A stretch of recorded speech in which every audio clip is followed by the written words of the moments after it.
D'après certaines archives, le tout premier cimetière juif de Varsovie aurait été établi au XVe siècle au sud de la vieille ville, dans un espace compris entre la rue Bednarska et la rue Karova, où se trouve aujourd'hui l'hôtel Bristol. À la suite de l'expulsion des Juifs de Varsovie en 1498, le cimetière fut démantelé après que le terrain eût été cédé à un habitant de la ville en 1522. Les pierres tombales qui étaient alors gravées sur des blocs de grès pourraient avoir été réutilisées pour des fondations de maisons dans la vieille ville. Aujourd'hui encore, la localisation exacte de ce cimetière médiéval reste un mystère.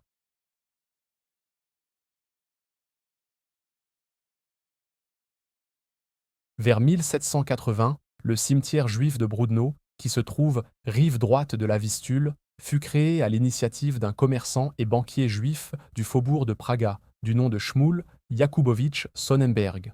S'étendant sur plus de 13 hectares, il fut utilisé jusqu'à la Seconde Guerre mondiale. On estime que 300 000 personnes y avaient été inhumées.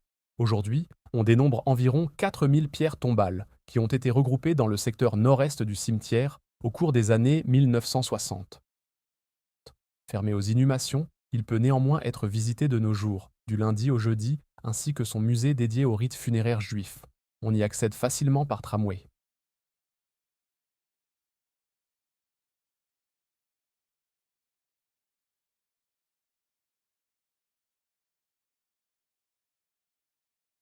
Le cimetière juif de la rue Okopova fut établi en 1806. Il s'étend sur 33 hectares et abrite 200 000 tombes. Il s'agit aujourd'hui de la principale nécropole juive de Varsovie toujours en activité et où se déroulent encore des inhumations.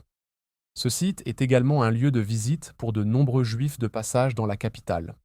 Le cimetière est ouvert à la visite du lundi au jeudi, le vendredi jusqu'à 13 heures et le dimanche.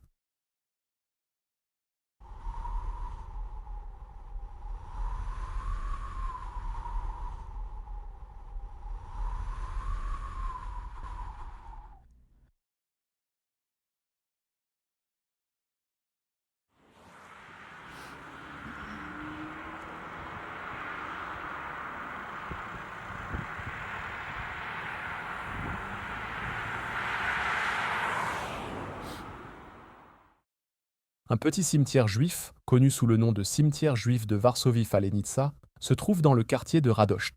Le quartier de Radość fait aujourd'hui partie du district de Wawer.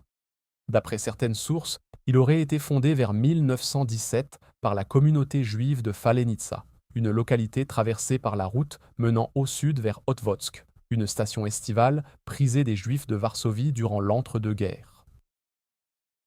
Au milieu des années 30, on dénombrait à Falenica environ 5300 Juifs, soit les 2 tiers de la population totale.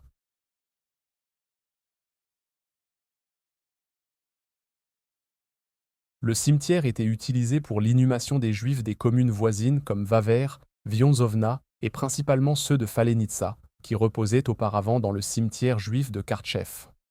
En 1927, en raison de l'urbanisation croissante du quartier, les habitants de Radość sollicitèrent la fermeture du cimetière pour des motifs sanitaires. Malgré l'opposition de la communauté juive de Falenica, la préfecture de Varsovie confirma cette décision en 1931, entraînant une longue procédure d'appel. Finalement, en 1938, le cimetière fut officiellement fermé aux inhumations. Il restait cependant bien entretenu, entouré d'un mur en briques et surveillé par un gardien qui possédait les clés du portail. Le cimetière resta sous l'administration du conseil de la communauté juive de Falenica. On ignore précisément ce qu'il advint du cimetière durant la guerre, mais il est probable qu'il ait été dévasté et que la plupart des pierres tombales encore présentes furent pillées après le conflit. Au début des années 2000, des bénévoles et des institutions locales menèrent des efforts de nettoyage pour préserver le site. Malgré la redécouverte de plusieurs pierres tombales, certaines furent volées en 2010 et le cimetière continua de se détériorer. Aujourd'hui, bien qu'il soit régulièrement dégagé de la végétation envahissante, le temps poursuit inexorablement son œuvre d'effacement. Le mur ouest, quant à lui, se dégrade peu à peu. Selon Krzysztof Bielawski, grand spécialiste des cimetières juifs en Pologne, la question de la protection du cimetière est rendue difficile par le statut juridique complexe de la parcelle qui est en partie entre les mains de particuliers. Non loin de là se trouvait également le cimetière juif de Alexandrouf. Il fut établi vers 1935 et accueillait également les sépultures des Juifs de Falenitsa. Le site fut également utilisé pour l'exécution de Juifs du ghetto de Falenitsa. Détruit pendant la guerre, le cimetière qui ne dura que quelques années disparut, et la zone fut reboisée dans les années 50. En 2020, une stèle a été érigée afin de rappeler la présence de ce cimetière.